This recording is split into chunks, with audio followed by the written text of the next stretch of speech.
the NIV. So what you said about others, You're wrong. You're wrong. Let me stop you there. You're wrong. No, stop interrupting me. Stop interrupting. But you're wrong. But we were not discussing the NIV. Let me finish. You were. That's why I'm saying you should go back, because he read the NIV and you said it's a good translation, but it's theologically driven. That's what I said. Yeah, yes, that's right. But you know what that means? No, hold on a second. Do you know what that means? Hold on a second. Hold on. I'm not going to be going all over the place. But do you know what that means?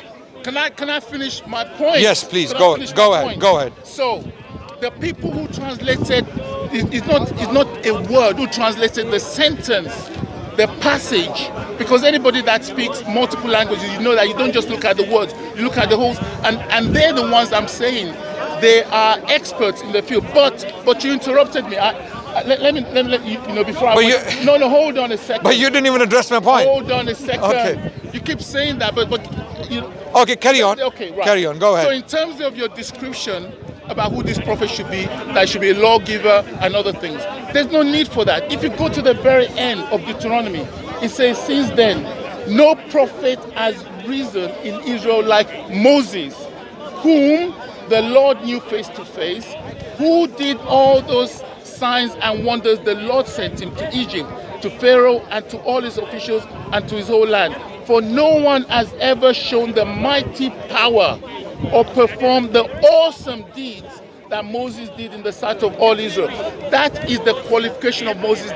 So when the Jews, the people who are qualified to determine who this prophet is, it's not Muslims, it's not you, it's not me, it's the ancient Israelites, the people who were qualified to say this is the prophet that our book is speaking about. Perfect. Were the ancient Israelites, and they were the. We agree. We agree. We agree. That was the ancient Israelites. Yeah. And we agree. Okay, that's fine. Yeah. And so we agree that Moses is a prophet.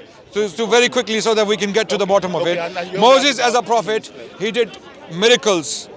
He did wonderful things, just like you read, and you're saying this is the criteria God is talking about. Continue. I have no problem with that. Continue. Completely. If you want to use that standard, yes. Someone who did wonders and miracles, if you want to use that standard, then Muhammad, peace be upon him, definitely fits into that standard as well. Let me explain. He did miracles. Prophet Muhammad did miracles, and a lot of the Christians are actually unaware of those miracles, right? What are those miracles?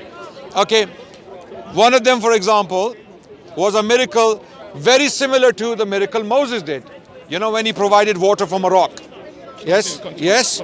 Prophet Muhammad was traveling with his companions, over 1,000 of them. They needed water for drinking and making ablution. He put his hand in a pot, in a little tiny pot, and water gushed out from his fingers. This miracle has been transmitted or has been reported by multiple companions, not one or two, multiple, who witnessed it with their own eyes. They said, we saw the Prophet of Allah doing this. He put his hand in a pot, water gushed out from between his fingers. Over 1,000 companions, they took water from that pot and they made ablution from it, and water was still gushing out. That's one of the miracles, and there are more. Because the time restraint, I can give you more, but this is one example. Just like Moses did with the Israelites, he provided water for them when water was scarce. So if anyone is like Moses, by characteristics, by qualities, by law giving, being a ruler, being a miracle doer, or being a leader of his people in a similar way like Moses was, no one else fits the description other than Muhammad in the entire history of humanity. I really have to go and pray. Thank you so much. We have to continue. We will continue. Thank you so much for being patient. Thank you. Okay. Where are the mic people? I have to go and pray. I'm going to come back and see you. Okay. Can you hold the mic? Stand.